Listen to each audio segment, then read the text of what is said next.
السلام علیکم ورحمۃ اللہ وبرکاتہ۔ امید ہے آپ سب ایمان اور صحت کی بہترین حالتوں میں ہوں گے انشاءاللہ۔ نحمدہ ونصلی علی رسولہ الکریم، اما بعد فاعوذ باللہ من الشیطان الرجیم، بسم اللہ الرحمن الرحیم۔ رب اشرح لی صدری ویسر لی امری واحلل عقدۃ من لسانی یفقہوا قولی۔ آج ہم سورۃ بقرہ کی آیت نمبر 34 کی تفسیر دیکھیں گے انشاءاللہ۔ وَإِذْ قُلْنَا لِلْمَلَائِكَةِ اسْجُدُوا لِآدَمَ فَسَجَدُوا إِلَّا إِبْلِيسَ أَبَىٰ وَاسْتَكْبَرَ وَكَانَ مِنَ الْكَافِرِينَ۔ اور جب ہم نے فرشتوں سے کہا کہ آدم کو سجدہ کرو تو انہوں نے سجدہ کیا، مگر ابلیس نے انکار کیا اور تکبر کیا اور وہ کافروں میں سے ہو گیا۔ فرشتوں کے سامنے آدم علیہ السلام کی عظمت کا علمی مظاہرہ اور ان کا امتحان لینے کے لیے انہیں آدم علیہ السلام کو سجدہ کرنے کا حکم دیا گیا۔ یہ سجدہ عبادت کا نہیں تھا بلکہ تعظیم کا تھا، جو بعض پچھلی شریعتوں میں جائز تھا۔ بعد میں تعظیم کے لیے بھی اللہ تعالیٰ کے سوا کسی اور کو سجدہ کرنے کی سختی سے ممانعت کر دی گئی تاکہ شرک کا کوئی شائبہ بھی پیدا نہ ہو۔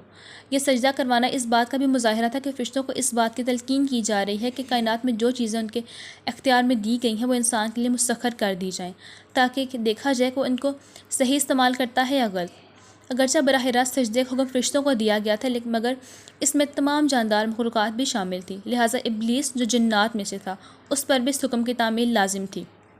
لیکن جیسا کہ خود قرآن کریم نے سورۃ اعراف کی آیت نمبر 12 میں فرمایا ہے، وہ اللہ تعالیٰ سے کہنے لگا کہ مجھے تو نے آگ سے پیدا کیا ہے اور آدم کو مٹی سے، اس لیے میں اس سے افضل ہوں، میں اسے کیوں سجدہ کروں۔